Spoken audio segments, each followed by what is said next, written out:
ونصلي ونسلم على رسوله الكريم اما بعد فاعوذ باللہ من الشیطان الرجیم بسم اللہ الرحمن الرحیم وعلم آدم الاسماء كلها آمنت باللہ صدق اللہ العظیم۔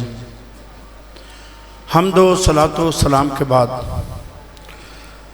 جگر گوشہ شیخ الحدیث استاد العلماء مفتی اعظم سندھ بلوچستان حضرت قبلہ صاحبزادہ مفتی محمد جواد برکاتی دام اقبالہ و طول عمرہ، آسمان علم کے تابندہ ستارے، گلستان مصطفیٰ صلی اللہ علیہ وسلم کے مہکتے پھول، اسٹیج پر علماء کرام، مشائخ عظام، حاضرین، السلام علیکم ورحمۃ اللہ وبرکاتہ۔ وقت کی قلت کے پیش نظر بخوف طوالت مشت نمونہ از خروارے کے طور پر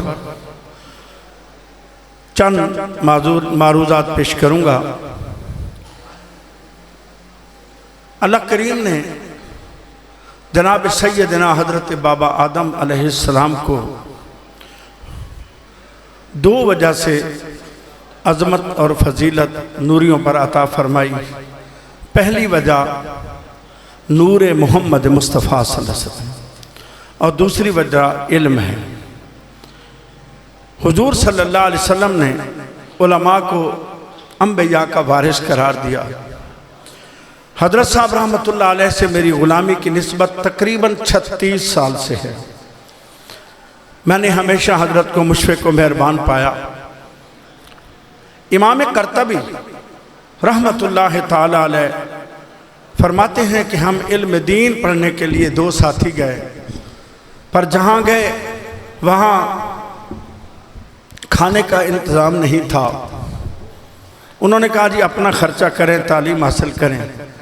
فرماتے ہیں جو زیادہ رہا تھا ہم نے خرچ کرنا شروع کر دیا۔ ایک یہودی کی دکان سے اس سے سودا سلف لیتے، چند سال بعد خرچہ ختم ہو گیا۔ ہم نے یہودی سے کہا ہم سے حساب کر لو، ہم جا رہے ہیں۔ بولا کیا تمہاری تعلیم مکمل ہو گئی؟ بولا نہیں۔ بولا کیوں؟ بولا ہمارے پاس اخراجات نہیں ہیں۔ انہوں نے کہا آپ اپنی تعلیم مکمل کرو، آپ کو خرچے کی کوئی فکر نہیں ہے، میں تمہارا حساب لکھ دیتا ہوں۔ فرماتے ہیں تعلیم مکمل کرنے کے بعد ہم دونوں ساتھی اس یہودی دکاندار کے پاس گئے کہ ہمارا حساب کھولیں۔ اس نے کہا کون سا حساب؟ جس نبی کا تم دین پڑھنے آئے ہو اسی کے صدقے میں نے سب کچھ معاف کر دیا ہے۔ امام قرطبی رحمۃ اللہ علیہ فرماتے ہم شہر کے مین مقام پر جب پہنچے تو ہم دونوں نے کہا اس نے ہم سے پیسے نہیں لیے، آئیے دونوں ہاتھ اٹھاتے ہیں، اللہ کریم اس کو ایمان کی دولت عطا فرمائے۔ فرماتے ہم چلے گئے، کئی سال تک درس و تدریس کا سلسلہ رہا۔ اللہ نے کرم فرمایا، حرمین شریفین حاضری ہو گئی۔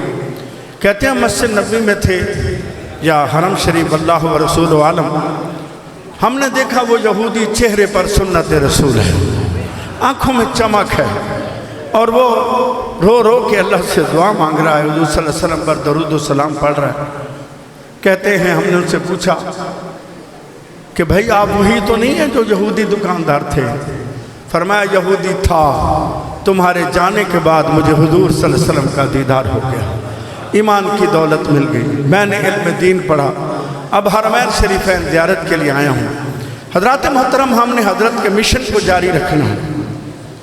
جتنے طلباء ہیں اگر ان کے سر پر پہلے دستار بندی آئی ہے یا آج آ رہی ہے، یہ نہ سمجھیں کہ ایک دستار باندھی جا رہی ہے، یہ سمجھیں اللہ نے جو امانت اپنے پیارے محبوب تاجدار ختم نبوت جناب سیدنا حضرت محمد مصطفیٰ صلی اللہ علیہ وسلم کو عطا فرمائی، وہ امانت صحابہ کرام، تابعین، تبع تابعین، اغیاث، اقطاب، اولیاء اللہ سے ہوتی ہوئی آج احسن البرکات سے آپ کو نصیب ہو رہی ہے۔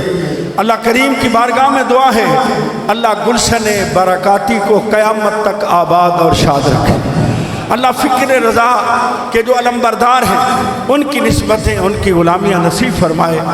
غزالی زمان راضی دوران مفسر قرآن بہکی وقت سیدی و مرشدی حضور قبلہ سید احمد سعید شاہ صاحب کاظمی رحمت اللہ علیہ و نور اللہ برکاتہ کے عرس مبارک میں جب ہم نے جگر گوشہ حضور غزالی دواں جانشین امام اہل سنت مرکزی امیر جماعت اہل سنت پاکستان سجادہ نشین درگاہ حضرت غزالی دواں رحمت اللہ علیہ سے جب ہم نے عرض کیا کہ حضور قبلہ مفتی صاحب کا انتقال ہو گیا، آپ یقین فرمائیں آپ نے حیرت سے پوچھا انتقال ہو گیا؟ ہم نے کہا حضور پردہ فرما گئے۔ لاکھوں کے اجتماع میں آپ نے دعا فرمائی اور آپ نے مجھے خصوصی حکم دیا کہ ناساجی تباہ ہے، انشاءاللہ جیسی میرا آنا ہوا میں ضرور دعا کے لیے حاضر ہوں گا۔ میری دعا ہے اللہ صاحبزادہ صاحب کو لمبی عمر عطا فرمائے، اللہ گلشن قادری، گلشن برکاتی، گلشن راجوی، گلشن چشتی، گلشن سوروردی، گلشن نقشبندی کو ہمیشہ آباد اور شاد فرمائے۔ کرو نہ غم ضرورت پڑی تو ہم دیں گے، لہو کا تیل چراغوں میں ڈالنے کو۔